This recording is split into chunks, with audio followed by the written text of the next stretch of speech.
Whether you are trying to lose that last 10 pounds or you have more than 100 pounds to lose, your goal will require time and consistent effort.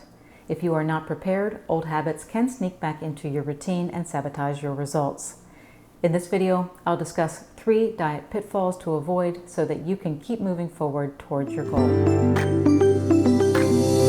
The first pitfall is feeling frustration over slower than expected weight loss.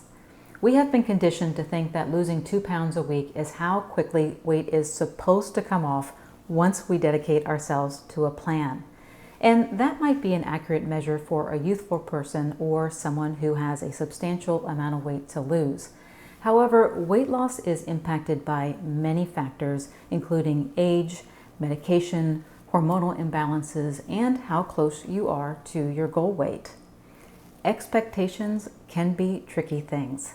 They can act as motivators when things are going as planned, but if expectations are not being met, they can build frustration and open you up to self-sabotaging behaviors.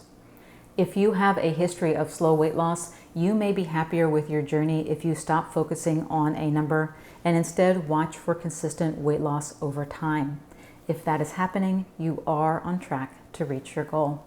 Another common pitfall that I see is what I call carb creep.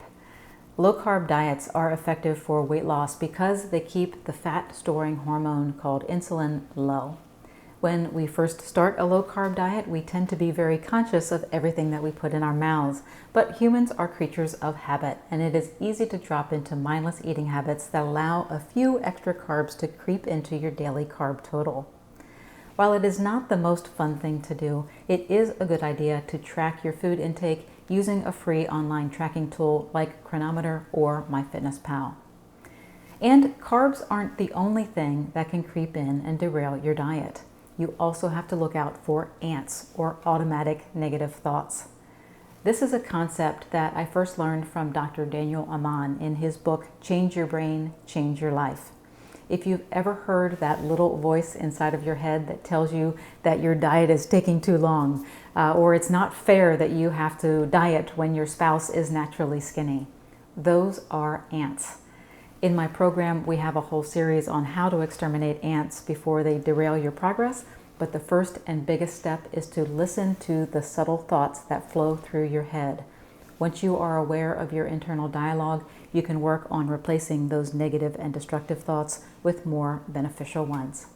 The reality is that many people give up on weight loss before reaching their goal. Many years ago, I read a report from a symposium on diet compliance. The purpose of the symposium was to determine why people do not follow basic healthy lifestyle practices on a consistent basis. They concluded that there are 3 things that must be present for a person to start a goal and stick with it to the end. First, the person's plan had to be simple to follow so that it did not take over their life. Next, their plan had to be enjoyable because we simply do not do things that we hate to do. And lastly, in order to stick with your goal, your plan has to produce consistent results. In other words, life will always get in the way and life is filled with temptations. But if you create a way of eating that is easy to follow, enjoyable, and effective, there is no reason to go back to your old habits and you will reach your goal. I call those my 3 E's, and they are the overarching goal of my Freedom Health Weight Loss Program. If you'd like to learn more about the program, I will leave links on the video and down below in the description area. Thanks so much for watching. Please subscribe, and I will see you back here next week. Thanks.